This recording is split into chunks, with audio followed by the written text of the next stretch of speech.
ഇടുക്കിയിൽ കാട്ടുപന്നി ശല്യം രൂക്ഷമാകുമ്പോഴും ഇവയെ വെടിവെക്കാൻ പദ്ധതി ഒരുക്കാനാവാതെ പഞ്ചായത്തുകൾ.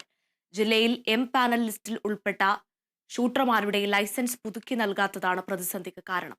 നിയമക്കുരുക്കുകൾ മൂലം പഞ്ചായത്തുകളുടെ പാനൽ ലിസ്റ്റിൽ നിന്ന് ഒഴിവാകുന്ന ഷൂട്ടർമാരുമുണ്ട്. ഇടുക്കിയിലെ വിവിധ പഞ്ചായത്തുകളുടെ പാനലിലുള്ള ഷൂട്ടർമാർ തോക്കിന്റെ ലൈസൻസ് പുതുക്കാൻ അപേക്ഷ നൽകിയിട്ട് മാസങ്ങളായി. കഴിഞ്ഞ നവംബർ മുതൽ ജില്ലാ ഭരണകൂടം ലൈസൻസ് പുതുക്കി നൽകുന്നില്ല. അഡീഷണൽ ഡിസ്ട്രിക്ട് മജിസ്ട്രേറ്റ് ഓഫീസിൽ നിന്നാണ് ലൈസൻസ് പുതുക്കി നൽകേണ്ടത്. 40-ലേറെ ഷൂട്ടർമാരുടെ തോക്കുകളുടെ ലൈസൻസാണ് പുതുക്കി നൽകാനുള്ളത്.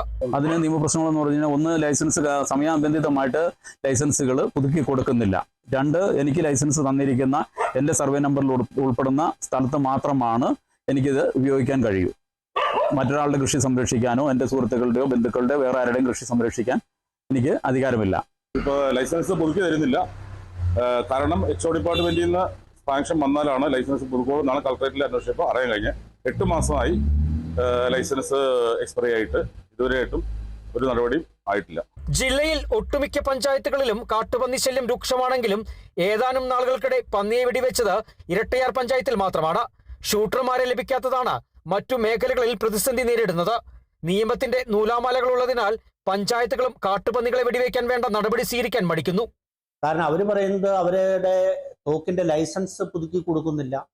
ഒരു സർവേ നമ്പർ വെച്ച്, കൃഷിക്കാരൻ്റെ സർവേ നമ്പർ വെച്ചാണ് നമ്മൾ ഇവിടുന്ന് അനുവാദം കൊടുക്കുന്നതെങ്കിൽ ആ സർവേ നമ്പറിലല്ലാത്ത വേറെ ഭൂമിയിലാണ് പന്നി വീഴുന്നെങ്കിൽ അത് നിയമപരമായ ഒട്ടേറെ പ്രശ്നം. പന്നിയെ അടക്കം ചെയ്യുന്നതുമായിട്ട് ബന്ധപ്പെട്ടുകൊണ്ട് അതൊട്ടേറെ പ്രശ്നങ്ങൾ നിലനിൽക്കുന്നു. അപ്പം അതുകൊണ്ട് അവർക്ക് ഒരു കാരണവശാലും ഞങ്ങൾക്ക് വന്ന് ഈ പന്നിയെ കൊല്ലാൻ കഴിയില്ല എന്നാണ് ഇപ്പം ലൈസൻസ് തോക്കുള്ള ആളുകൾ പറയുന്നത്. തോക്ക് ലൈസൻസ് പുതുക്കുന്നതിനുള്ള അപേക്ഷകൾക്ക് ആഭ്യന്തര സെക്രട്ടറിയുടെ അറിയിപ്പ് ഉണ്ടാകുമെന്നാണ് ADM ഓഫീസ് വ്യക്തമാക്കുന്നത്. ജില്ലയുടെ പ്രത്യേക സാഹചര്യം കണക്കിലെടുത്താണ് ആഭ്യന്തര സെക്രട്ടറിയുടെ ഉത്തരവിനായി കാത്തിരിക്കുന്നതെന്നാണ് ADM ഓഫീസിന്റെ വിശദീകരണം. Bineesh Antony, Kerala vision news, Idukki.